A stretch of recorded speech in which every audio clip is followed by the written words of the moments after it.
Alright, welcome back again to our video lecture in engineering dynamics. So here in this video we'll be doing another problem for the straight line motion topic, and this third problem that we have is taken from the textbook of R.C. Hibbeler, and it's in example 12.3. Okay, so the problem states that during a test, a rocket travels upward at 75 meters per second, and when it is 40 meters from the ground, its engine fails. Okay, so this is our enlarged illustration for the problem. So from the ground. So the rocket was launched, and after 40 meters, so it says that after 40 meters, the engine failed.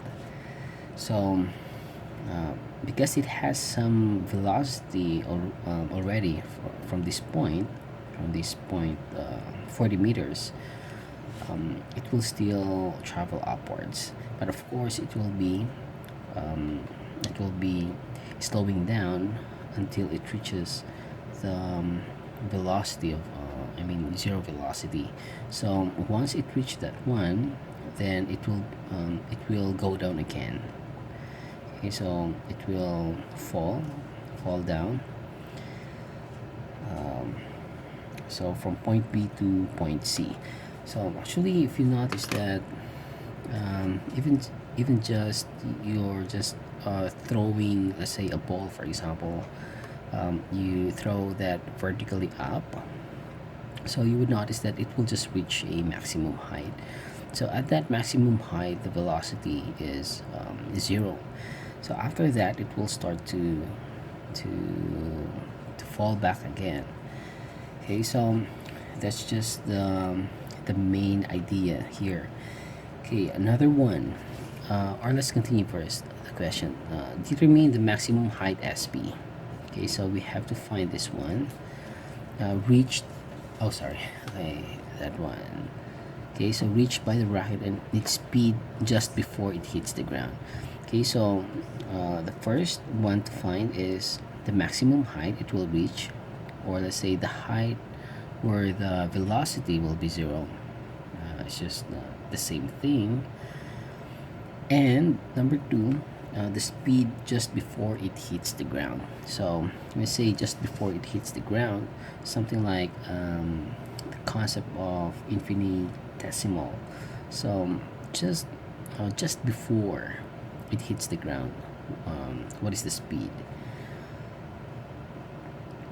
Also, the problem says while in motion, the rocket is subjected to a constant downward acceleration of 9.81 meters per second squared due to gravity. Neglect the effect of air resistance. So here we'll just do the idealization that this one just travels purely, let's say, vertically, or purely vertical. Okay, so this one doesn't go like zigzags or something. Plus also we have to the problem says that we have to neglect the effect of air resistance. Okay, so if we include the air resistance, then that's another analysis, and we'll have to tackle that one in our next topics. Okay, so I'd like to highlight this this 9.81 meters per second squared. So it says that acceleration is constant. Okay, so acceleration is 9.81. So acceleration is not a function of let's say a function of time, or function of velocity, or function of position. It's not. It just say here that acceleration of 9.81. So it means that we have a constant acceleration. Okay, so if our acceleration is constant, then we can actually go back to our equations here, or the equations that we discussed in our, I think, first or second videos. Okay, so this is our expression. If acceleration is a function of time or position or velocity, then we have this. But if it's constant, then we will have this expressions.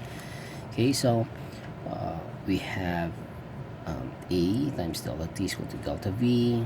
This one, actually this and this, they're actually the same thing. Okay, and this one. Okay, so we have this. So it's like we have three expressions for or working equations that we'll be using if a is equal to constant. Okay, so the first thing here, what I do usually is I try to label the points, or let's say the initial point with the variables that we have. Okay, so another note is that if we're dealing with motion like this, that it's going upward and then it's going to go downward, then we have to separate the motion. So first we'll just consider, let's say, the upward motion. Okay, so let's say upward motion, and then on the right hand we have the downward motion, for example. Okay, so let's label the units. So here we have, so let's say this is 0.1, and then this is 0.2.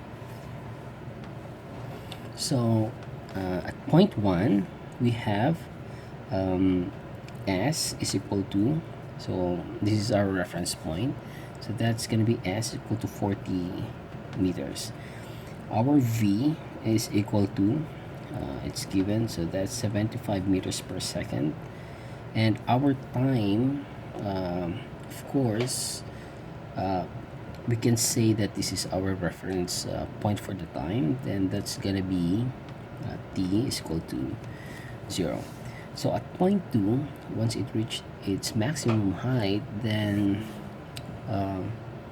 we have a velocity of 0, and our time we don't know, and our not velocity, the position is also we don't know yet.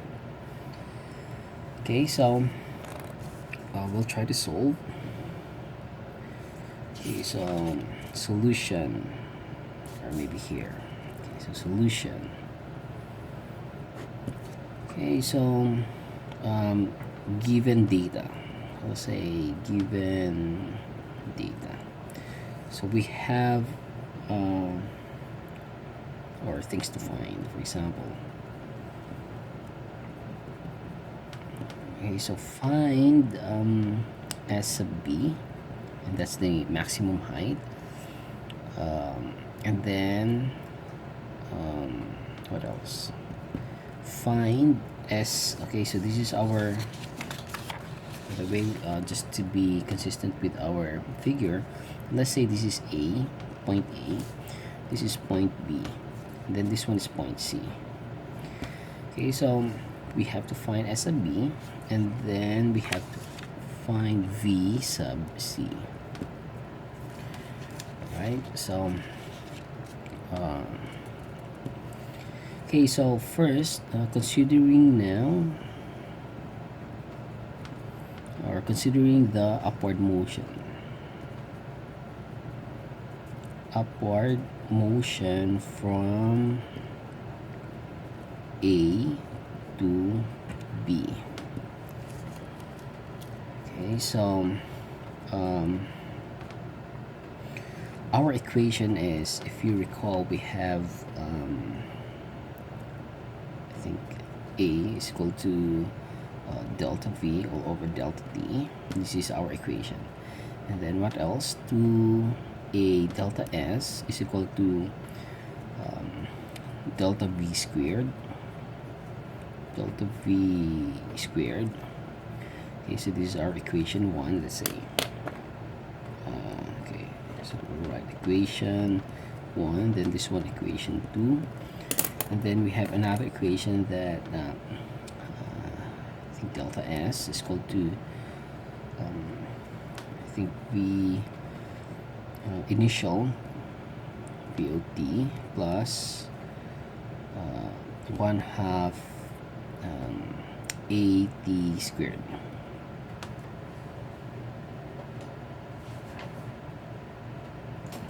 Okay, so this is actually delta T as well. Sorry, delta T. But since your initial time is just 0, then it's just sometimes it's just written as T. Okay, so we have these three equations for constant acceleration. Now, if we try to figure out, we have velocity here. So we have initial velocity of 75, and we have velocity of 0 here. But for the time, we don't have a time at this point, at point B.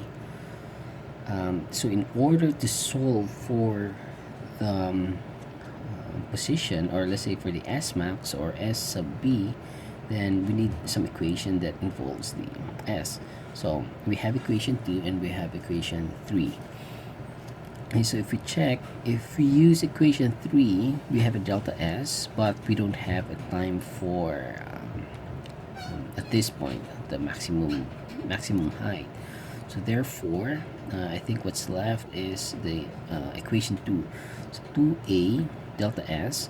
So we have the value of a, that is 9.81, and the delta S, we have S sub a. Actually, delta S is just S sub b minus S sub a. So b minus a. We have a, but we don't have b. Okay, so for the v, the velocity squared, we have both values, the initial, or let's say point A and point B, we have that. So therefore, if we use this equation, then we'll only have one unknown. Okay, so using let's say using equation 2. Okay, so to solve for S. Okay, so delta S. Okay, so delta S is equal to, since that's changed, so we can write V sub B squared minus V sub A squared all over 2 times okay, so 2 times our acceleration, negative 9.8, okay, 9.81, or we can just write for now G. Okay, so what is this? S sub B. So S sub B is, that's the unknown, minus S sub A, which is 40. Okay, so what is V sub B? This is 0 squared minus V sub A, 75 squared, all over 2 times negative 9.81. Okay, so this is actually just 0. Okay, so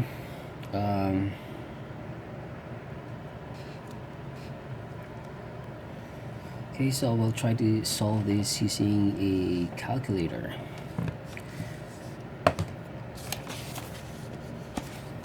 Okay, so we have 75 squared. 75 squared divided by 2 times 9.81. Okay, so we have negative here. This is negative, so becomes positive, and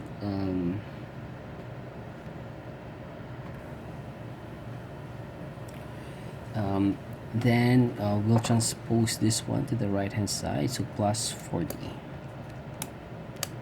So we have 326.7.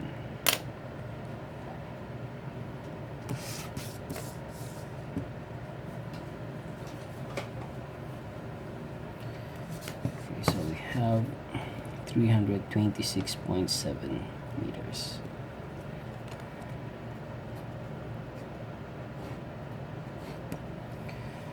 Okay, so that is our height. Now we'll try to solve the variables during the downward motion event. So we'll first label the points. So here we have v sub b is equal to 0, and now we have the s sub b, which is 326.7 meters. And for the time, we haven't solved it yet, but here we have let's say v sub c is actually that's what we are trying to find, and the s sub c, since this is our reference point, then that's going to be 0. Then t sub c is actually we don't know yet. Okay, so again we have values for s, and for the v we have only one unknown here. I mean this one, the v sub c, is the unknown. So I guess we can still use the same equation, this equation number 2. So we have the value for s. Okay, so this term is okay. For the value of a, we have a constant for that one, and for the delta v squared, the b be 0, so we can use this one.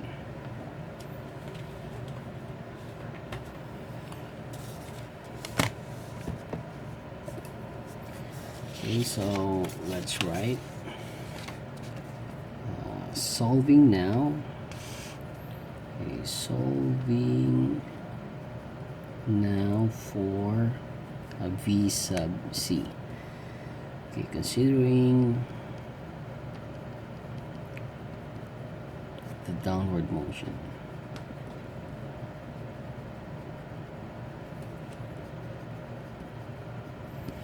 Okay, and using equation 2. Okay, so our equation is 2a delta s is equal to delta v squared. Okay, so since we are already in the downward motion event, then our acceleration, I mean the sign for our acceleration would be positive. Okay, because that's the actual direction of the acceleration due to gravity. Okay, so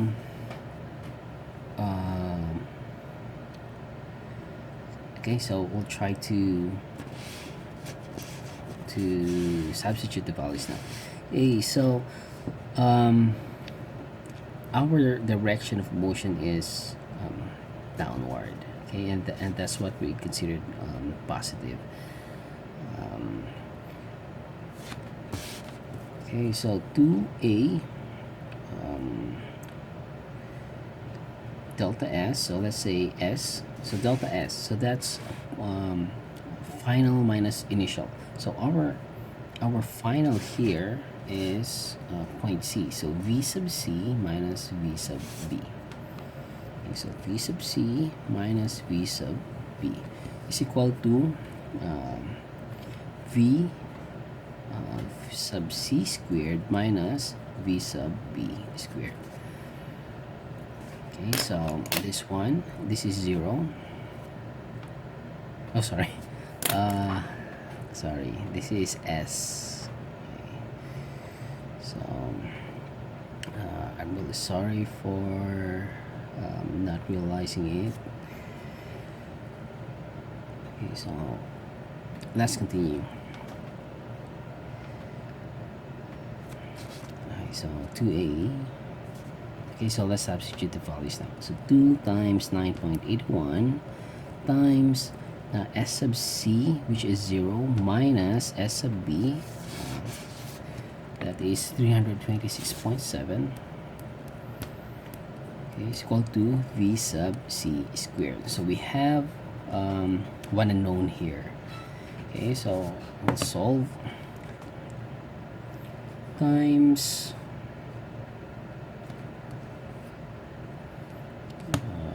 times 2 times 9.81.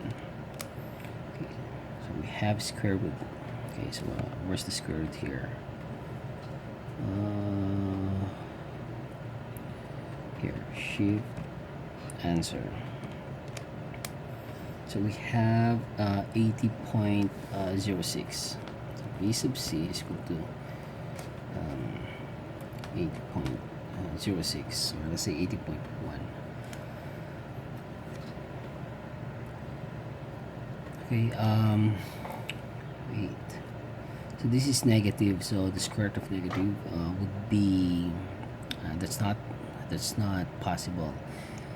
But I think since our direction we consider it is downward, I mean the downward is positive, then if we go from point, let's say from point O or point C to point B, that's gonna be negative.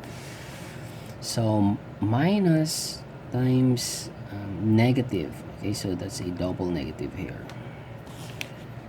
Okay, so minus negative 326.7. So that's going to be positive. Okay, so we have 80.1 meter per second. Okay, so again, since what we consider positive is the downward, because during our calculation for the upward motion, we use a negative A, or let's say negative G. So here during the downward motion event, then it must be S sub c minus S sub b, right? So because that's the delta sign. But our S sub b with respect to this reference, let's say reference line or reference point, then it's going the negative way. Okay, so that's it. Okay, so just a review of what we did in our solution. So we have this problem, and it comprises of an upward motion and then a downward motion. Okay, so since this problem is a constant acceleration, because it just says 9.81 meters per second squared, so we can use the expressions for constant accelerations, and we have these three equations. Okay, so if we check the variables, we did check the variables, and what will work for our problem is the equation 2. So we use the equation 2 to solve for the S sub b. Okay, and then we substitute the values, and we assume, by the way, that the positive direction is downward.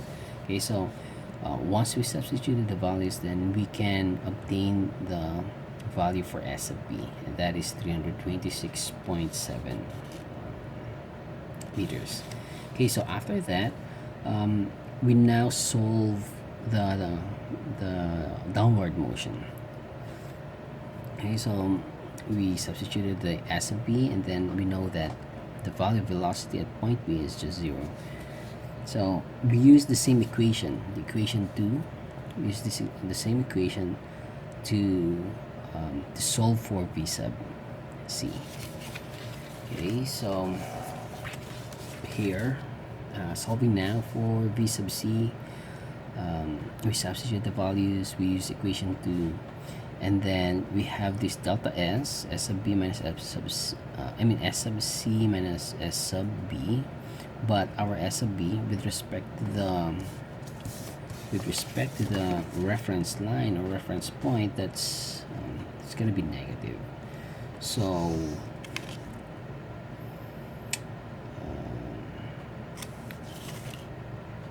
this is gonna be V sub C is equal to 80. So the answer is 80.1 meters per second. Or I think you can also use this, like for example, you solve the negative, let's say negative velocity. So it just means that you just have to, like, I mean, for example, you assume a different positive direction. Then if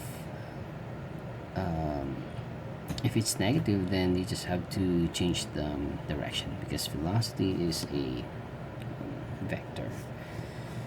Okay, so in our next topic, then we'll have to discuss the principles of motion in 2 dimensions. Okay, so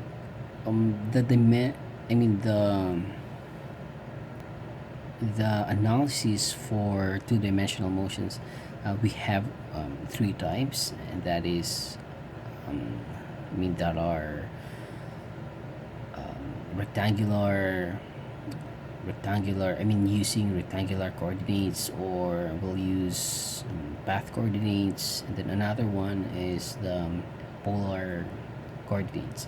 So in our next lecture, we'll be discussing first the rectangular coordinate systems for 2-dimensional motion. Okay, so see you in the next video.